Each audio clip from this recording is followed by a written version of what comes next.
लक्ष्मी जी दिल्ली से। हाँ।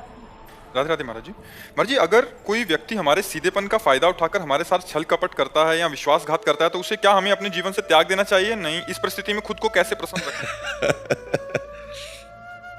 देखो, भगवान के परम भागवत अवतारी पुरुष धर्मराज युधिष्ठिर, भीम, अर्जुन, नकुल, सहदेव अपने बाहुबल से इंद्रप्रस्थ की स्थापना की और पूरे विश्व को परास्त करके सम्राट बने, और शकुनी ने पासे में सब गायब कर दिया।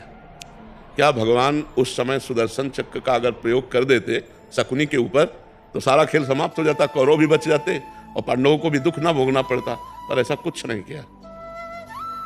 शकुनी ने 12 वर्ष का वनवास और 1 वर्ष का अज्ञातवास पांडवों को निश्चित किया, और ऐसे महावीरों को, ऐसे अवतारी पुरुषों को भारी कष्ट भोगना पड़ा छल के कारण।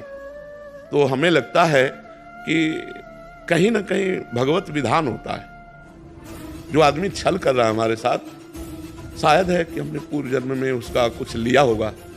आज हमें लग रहा है कि वो छल विधान से हमारा ले रहा है, पूर्व जन्म में हमने कोई छल किया होगा, उसी का उत्तर मिल रहा है। मुझे ऐसा मान करके शांत, अगर त्यागने की जरूरत है तो त्याग दीजिए, नहीं कुछ ऐसे संबंध जहाँ त्याग भी नहीं सकते, भले अपना घर का कोई सदस्य है, अपने परिवार का अपना प्रिय सदस्य है, कैसे त्यागोगे? अपना पुत्र है, अपना पति है, अपना मित्र है, अपना, तो सहन करना चाहिए।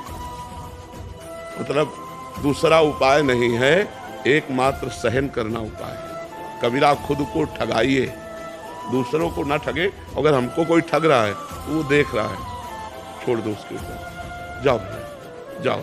जब वो मालिक हमारी तरफ देखेगा तो निहाल कर देगा, जब उसकी तरफ देखेगा तो बेहाल कर देगा। दुखिया को न सताइए, दुखिया देगा रोए, और जब दुखिया के मुखिया सुने तब तेरी गति का होए।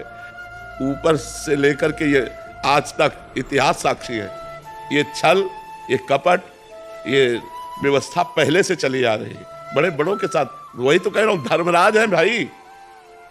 हम लोग तो धर्म से चलेंगे, वो तो धर्मराज है, और छल से मारा कि 12 वर्ष का वनवास, 1 वर्ष का अज्ञातवास।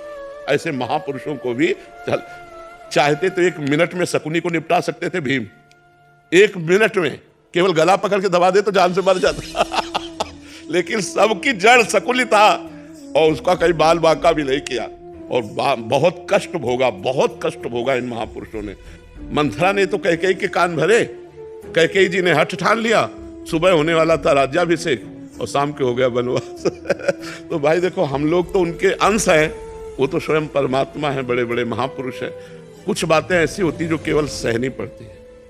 कोशिश करो, अगर राजकीय कार्रवाई से तुम बच सकता है तो बच सकता है, नहीं तो शांत सह जाओ, वो देगा, मालिक कहीं से दे देगा। वो बहुत विधान करने वाला है। लड़ाई, हमें तो लगता है लड़ाई झगड़ा छल कपट इसमें सब ठीक नहीं है, शांति से सह जाए तो अच्छा है। देखो कितना सहने की कोशिश की पांडवों ने। पहले कहा था कि जब अगर 12 वर्ष का वनवास, 1 वर्ष का अज्ञातवास आप पूरा कर लेंगे तो पूरा चक्रवर्ती राज्य आपको मिल जाएगा। जब पूरा कर लिया तो उनका राज्य नहीं देंगे, बोले आधा दे दो, बोले आधा भी नहीं देंगे, बोले 5 गांव दे। अब आप देखो ईमानदारी की हद और बेईमानी की हद।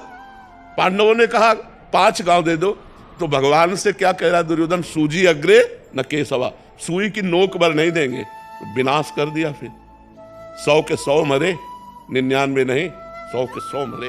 तो इसलिए अपने को चाहिए कि दबता चला जाए, कोशिश करे कि लड़ाई झगड़ा ना हो, सह जाए।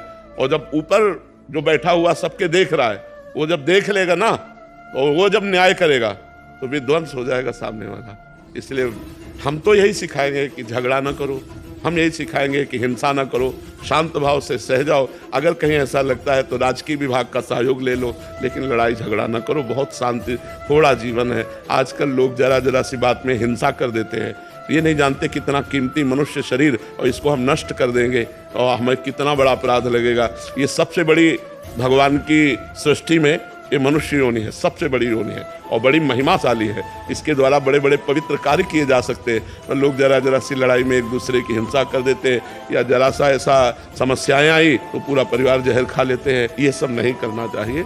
सहना सीखो, नाम जप करो और भगवान के आश्रित रहो। किसी तरह संसार से हम मुक्त हो जाए। नहीं बहुत कठिन, बार बार जन्म, बार बार मरण कहाँ तक भोगेंगे यार, कितना भोगेंगे, कितना कष्ट है संसार में।